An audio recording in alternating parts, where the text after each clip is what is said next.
Hello and welcome to the third instalment of my video blog series on building a home mastering studio. As you can see, things have progressed again. We have paint on the walls, we have some lovely wooden doors in the back, and just down here, covered up with cardboard, is my desk that I've ordered. But in this episode, I want to talk to you about acoustics, and I'm going to show you the ideas that I had for acoustic treatment to make this room work as a studio. And then I'm going to talk to you about the company that I contacted to advise me on that, who I'm getting the acoustic treatment from. You can make it yourself, but I've decided to buy off-the-shelf acoustic treatment to get this room up and running quickly. And I'm going to talk about the differences between the approach they've suggested and my initial ideas. And then in a future update, when it arrives on Monday, I'm going to hopefully show you how it sounds, what the difference it has made to the room, and if it comes out on a recording, you'll be able to hear that as well. So let's get cracking. So I've decided to buy off-the-shelf acoustic treatment rather than make it myself, and the company I've chosen to buy that from is GIK Acoustics. I've recommended them to people in the past and heard great feedback. And when I contacted them, their support and customer service in particular was excellent. Now you can build acoustic treatment, acoustic panels like the ones that I'm going to use in the room yourself. Because basically all they are is this stuff. It's sometimes called rock wool or rigid fiberglass. I think in the US it's called Owens Corning 705. And you can see it's basically like the fluffy fiberglass insulation that you put up in the roof, but it's denser. It's packed into a smaller width.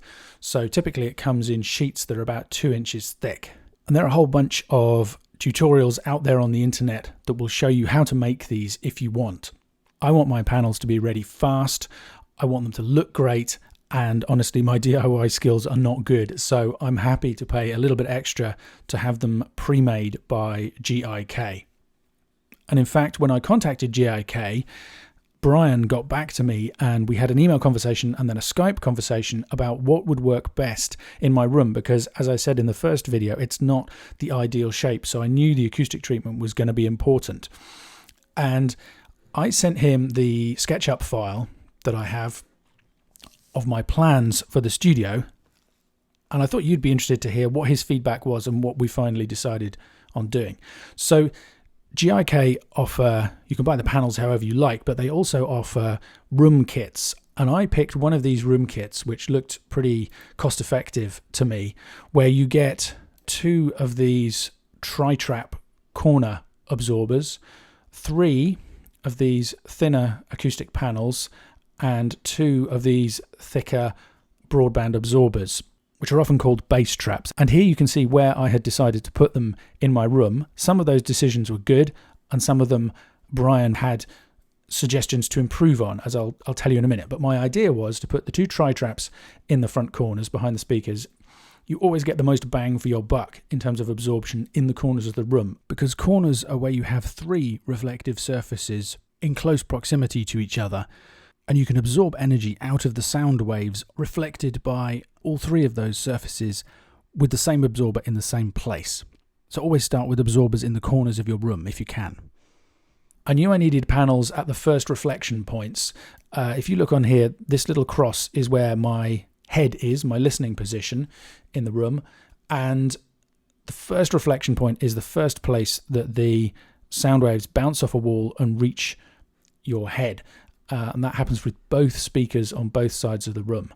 So this one bounces off here to my ears, and this one bounces off here to my ears. So having some absorption at those points is crucial. I thought the third panel could go on the rear wall to absorb some reflections from the back, and these 2 broadband absorbers could go in the middle of the room where I was thinking that the sound waves might build up.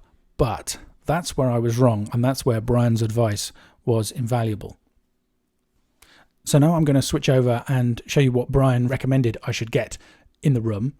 So first of all, if I just remove these 2 panels at the back temporarily, this configuration was Brian's recommendation based on roughly the same budget as I had originally. The difference is that instead of the 3 thinner panels, I have another 2 of the thicker panels. And as you can see, Brian recommended that they should be hung from the ceiling in a cloud. That's because there are first reflection points on the ceiling as well as on the walls. And in a room like this, which is not an ideal shape, probably the most important thing you can do is soak up as much energy as you can at the first reflection point. There will be some energy coming from the speakers bouncing off the back walls and coming back to my listening position. And as you saw initially, Brian did recommend that I have some extra panels at the back to help with that. But as a starting point, this configuration we have the tri-traps as I originally planned, and in those first reflection points on the walls, we have the thicker panels with the built-in air gap, which will absorb more of that lower frequency content. The big problem in this room was always going to be around about 70 hertz because of the dimensions of it, and the fact that the height and the width are the same and the length is twice that number, so it's also an even multiple. So the goal is to soak up as much energy as we can in the listening end of the room. One other thing to show you is that the panels up above, that may not be the exact height that they are, but they are suspended beneath the ceiling. The extra air gap behind them makes them more efficient at absorbing lower frequency sounds.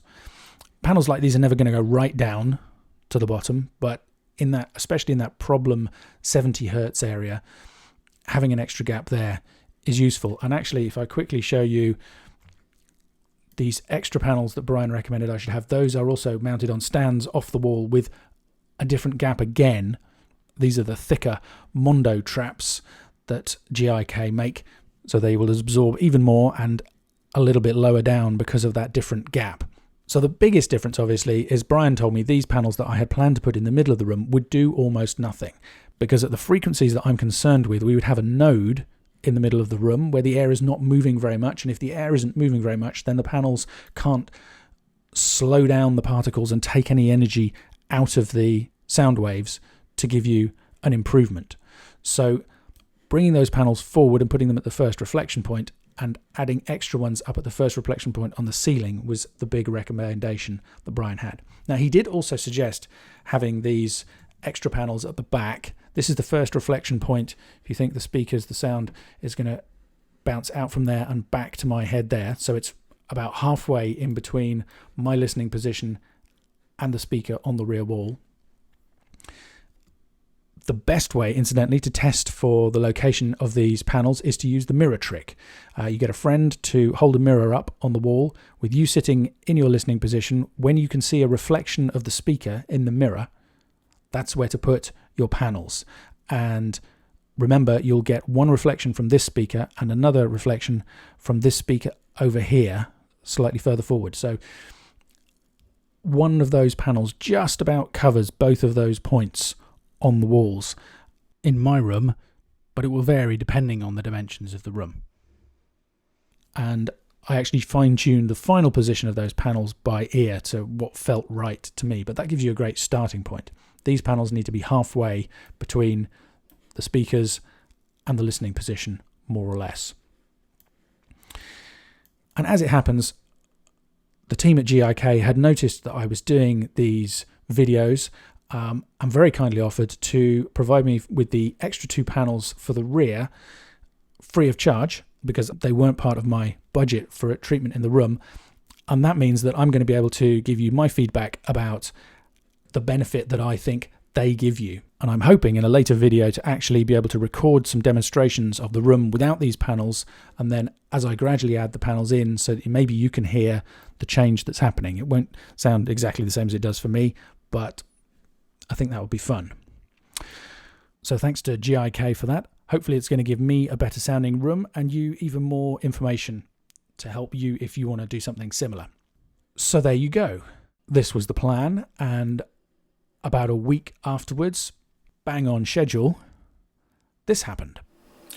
Okay, this is pretty exciting. As you can see behind me, we have boxes of acoustic treatment, which I am going to be installing and demonstrating to you and giving you my feedback on. Now I just have to get it all out. So there you go. In the final one of these videos, I'm going to show you the finished room with the acoustic treatment in place, and hopefully I'm going to do some demonstrations to show you how that has improved the sound of the room. And I'm also going to show you what gear I'm using in my home mastering studio, what decisions I've made about monitoring, about amplification, about processing, and why. So I hope you found that useful and interesting.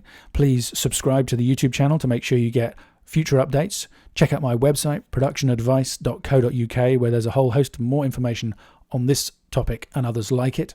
And I'll see you for the next video. My name's Ian Shepherd. Thanks for listening.